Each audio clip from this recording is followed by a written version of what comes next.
Hello, dear colleagues. Welcome back to our channel. Today we are going to look at an excellent cooperative learning strategy that will help you activate higher order thinking skills among your students. This is a simple strategy that I call pyramiding. So let's take a look.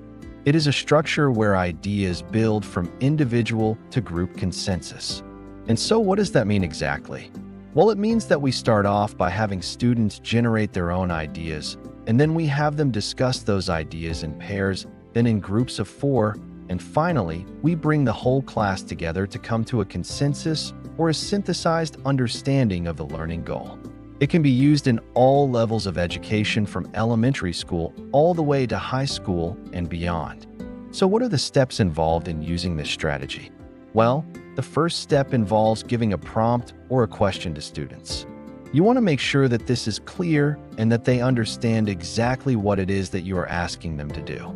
Then we have students write down their ideas, thoughts, and feelings about the prompt. This is done individually, and it should only take a couple of minutes. It's important that they write down as many ideas as possible without censoring themselves. At this point, there may be some hesitation or reluctance from some students to share their ideas, but this activity will help them overcome that and build their confidence. The next step involves pairing up with a partner and discussing their ideas. They should listen to their partner's ideas and try to build on them. If they have similar ideas, they should explain why they think that their idea is a good one. And if they have different ideas, they should try to see the strengths in both of their ideas. This step helps students to articulate their thinking and to justify their ideas. Once students have discussed their ideas with their partners, they are then brought together in a group of 4. They should take turns sharing their ideas and, again, building on the ideas of others. If they have similar ideas, they should explain why they think that their idea is a good one. And if they have different ideas, they should try to see the strengths in both of their ideas. This step helps students to elaborate on their thinking and to refine their ideas. The final step is for the whole class to come together and to share their ideas.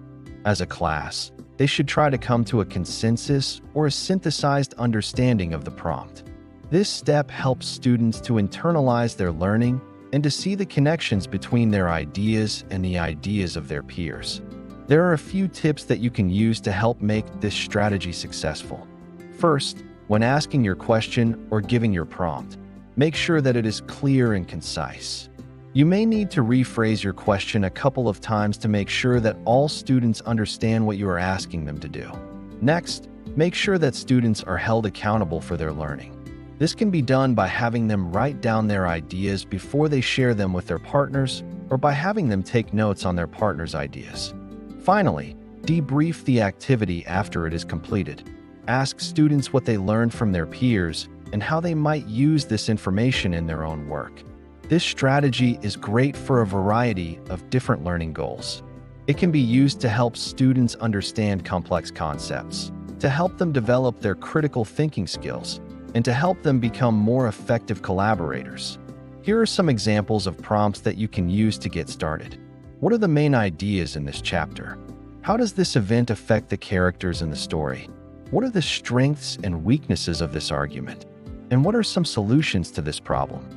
So here we have a pyramid, and it can be used in many different ways depending on the needs of your students.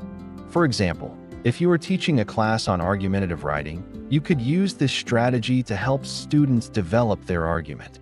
You would start by having them write down their opinion on a controversial topic. Then they would discuss their ideas with their partners, then in groups of 4, and finally as a class. As a class, they would try to come to a consensus on what makes the strongest argument. Another example is in math class. Let's say you are teaching a lesson on fractions. You could use this strategy to help students solve a word problem. You would start by giving them the prompt. How can you use fractions to solve this problem? Then they would work in pairs, then groups of 4, and finally as a whole class. The goal is for them to come up with a solution that everyone agrees on. Well, this brings us to the end of our lesson on the pyramiding strategy. I hope you found this helpful and that you will use it in your classroom. If you have any questions or comments, please feel free to leave them below. Thank you for watching, and I wish you all the best in your teaching journey.